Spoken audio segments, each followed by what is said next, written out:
Welcome back. Thanks for staying with us here on Midday Kentucky. Having a baby, we know, changes your body and your life in ways that are hard to predict. Feeling sad, moody, or tired is normal in the first few weeks after childbirth, but postpartum depression is different. Right now, it's Mental Health Awareness Month, and it's also National Women's Health Week. So here to explain more, we have Dr. Neill Epperson with us today. Thank you for joining us. Thank you, Katie. Well, Dr. Epperson, let's start with what is postpartum depression and how is it diagnosed? Okay.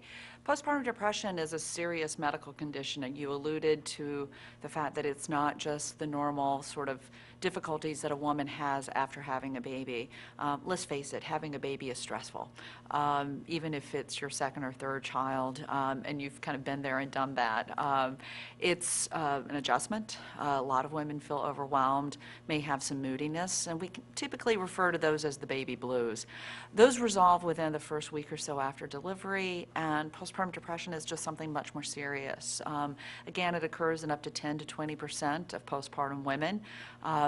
Low mood, decreased interest in pleasure and things that a woman usually enjoys doing. She may be crying a lot, having lots of anxiety, even panic attacks, difficulty sleeping when the baby is sleeping. And so how it's diagnosed is that a woman goes to her doctor and tells them this list of symptoms and anything else that she may be experiencing.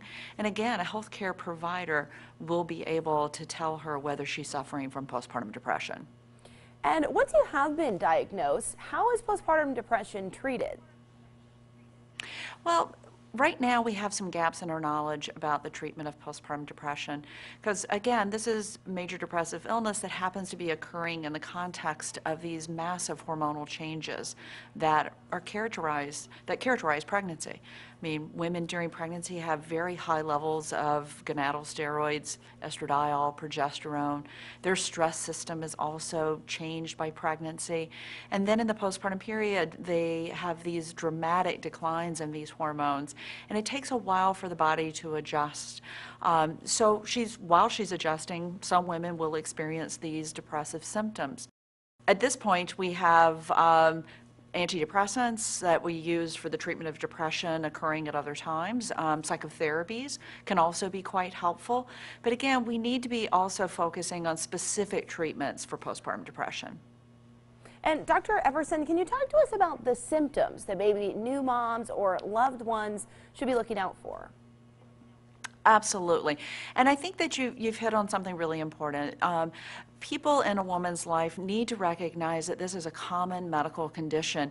And if they see that the mother is crying a lot, seems like she's not enjoying being a new mother, even if like the baby does something cute and sweet, she doesn't seem to be getting as much pleasure from that as you would expect.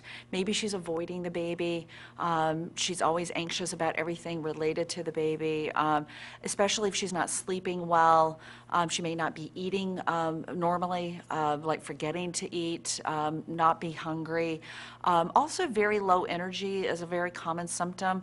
Again, if you're sleep deprived due to the baby, you're going to be fatigued. But these women often complain of feeling like they're just slogging through the day, and that it's very difficult for them to do the things that they need to do. And that's usually observed by family members, but often they don't ask, and they feel like they don't want to say something that might upset the mother. Truthfully, being curious about how she's feeling, offering support, those can only help her feel better. Plus, encouraging her to talk to her doctor is something a family member should do.